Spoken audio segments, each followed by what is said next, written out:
Now, these were my entry into the speaker design competition for this last year. The drivers here, these are the Bose Hen CQ76B tweeters. David, A4E Audio, he ordered these. He did like a group buy order of overseas, and that's how I got a pair of these. They're supposedly have the sound quality of a good ribbon tweeter with the ability to cross it over real low, because this is a ribbon element that is attached to a voice coil, and the design gives it the ability to handle a crossover as low as 1 kilohertz. So that was one of the attractions for me, because I like to always push the crossover down as low as I can get it. In this design, I'm crossing over at 1.3 kilohertz to these 4 drivers. So it's really, really low. I'm pushing that as low as I can, because this vertical distance here causes a problem. If I try to run the crossover up to like 2500 or 3 kilohertz, that narrows the vertical lobe quite a bit. So small changes in your listening height, would change the tonal balance. But by pushing the crossover down to 1.3 kilohertz, as you're listening here, you can move up and down a little bit, and the tonal balance should remain fairly stable. These are the tectonic elements. It's the TEB46M something or other. They're the BMR drivers. These are the same 3-inch drivers that Dennis Murphy used in of Philharmonic Audio. They were the BMR monitors, and so I used 4 of them. He used one of these tweeters with a RAL, or one of these mid-ranges with a RAL tweeter, and those systems. I've always liked the sound of these drivers. One of the nice things about them is that they're BMR, that stands for balanced mode radiator, and that means they transition from pistonic motion to what's called bending wave motion at higher frequencies. So they have a very wide and uniform horizontal polar response, very similar to the tweeter. So when I did measurements of the tweeter and the mid-ranges, and the horizontal polar plots are very similar. You look at these mid-ranges, and they kind of look like a tweeter.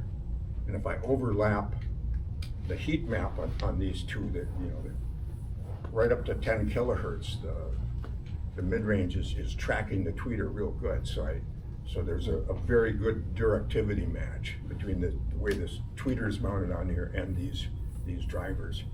And for me, that made the crossover design real simple, because that everything went together real good. I could pound the on-axis nice and flat, and then I also at the same time I got a nice smooth downward sloping power response.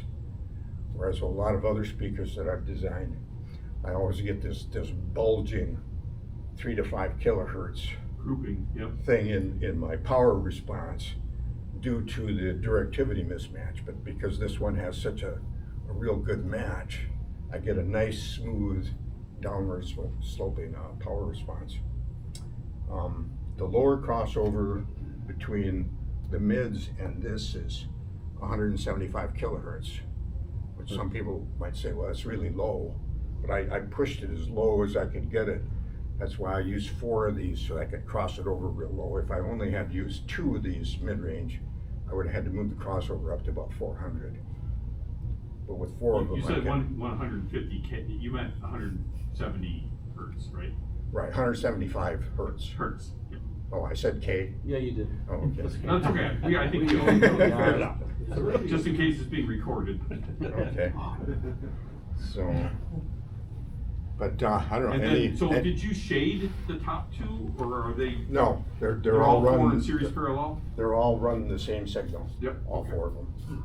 And you did the tilt for Z-axis alignment, or? Well, I started out by having all of these cabinets separate, and then I had brackets on the side, so I could stretch this up and down as Right. an accordion. And what I was doing is I was experimenting. I'd take a whole bunch of measurements, move the drivers and stretch it out and push it tighter. Because there's this one argument going on the internet that you can improve the power response by increasing the separation between the drivers to like 1.0 to 1.4 times the center to center distance. Yeah.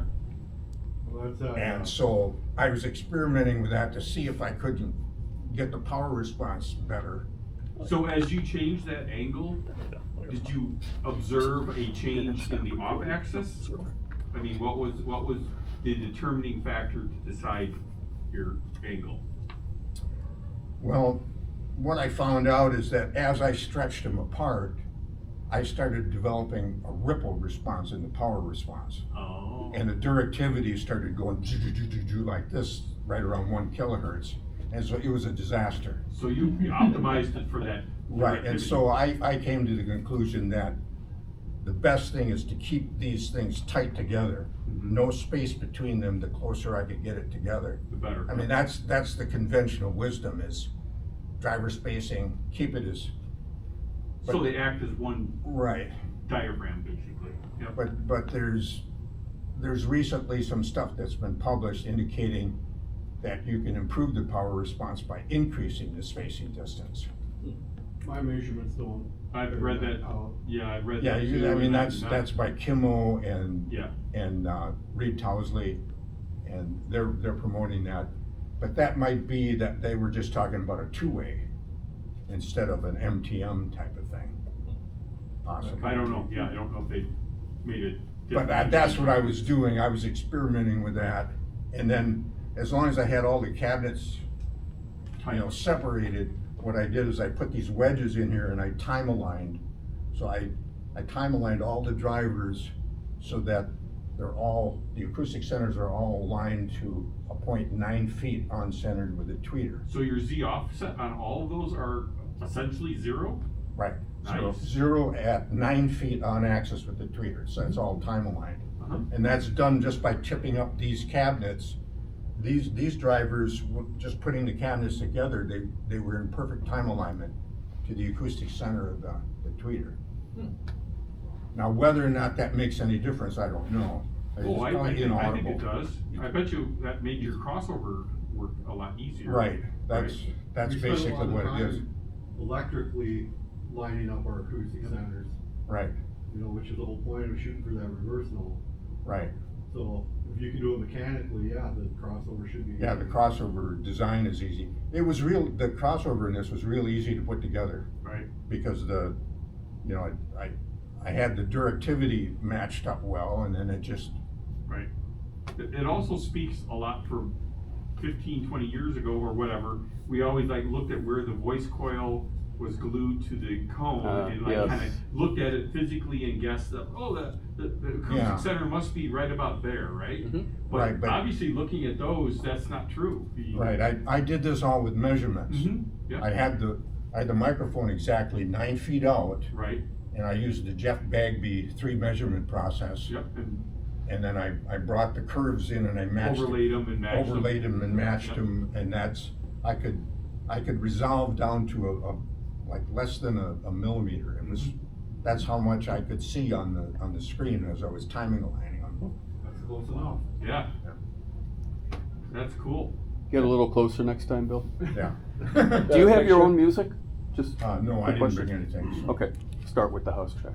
Okay. Well, thank you for the detailed information. Yeah. Excellent, Bill. 1.3 to the tweeter. 1.3 kilohertz, right? So it's really low. Is that the same tweeter that